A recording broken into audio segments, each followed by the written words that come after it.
Hi guys, welcome back. So today we are going to see how to do the simple tinted mason jars. I've used water-based camelin colors. So this is my 195 horizon blue and I've just taken little drops of it and then just smudged it with my hands throughout. So I kind of like this flamey thing going on. So with glass colors, you will have to play with intensity. The first coat that you give is going to be light, very light. And then if you want a little bit more intense finish, then you will have to just go with another coat. So let it dry. Now I'm going to do this brown one. Let's just do the brown thing on the bottom because it's more intense. Darker colors. 072 coffee brown. This is the color that I'm using. I prefer darker colors on the bottom because I feel that they have a good finish there. But it's your choice. The same way I just smudged it down.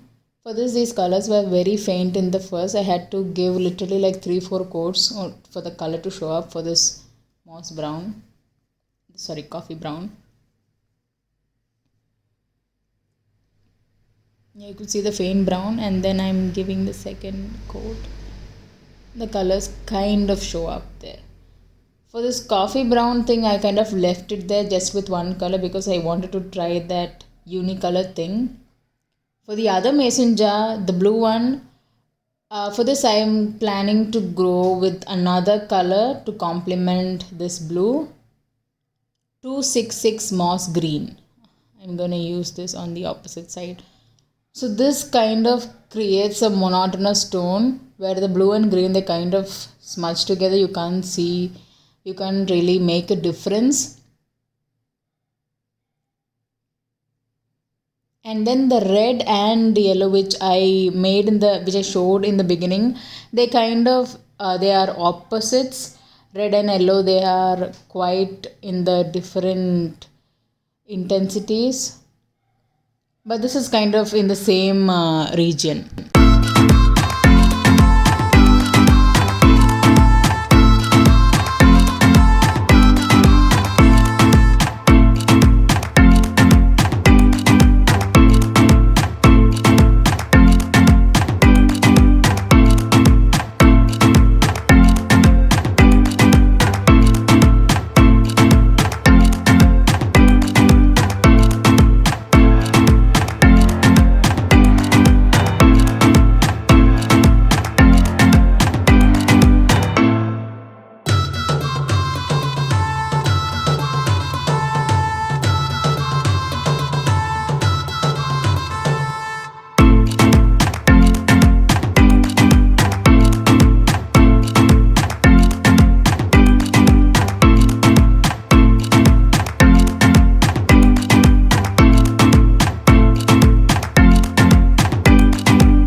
So you keep going until you're just happy with the intensity. So once everything is dried up, you're pretty much done. I'll add in a final shot of all three together. So that's it for now, guys. See you in the next video.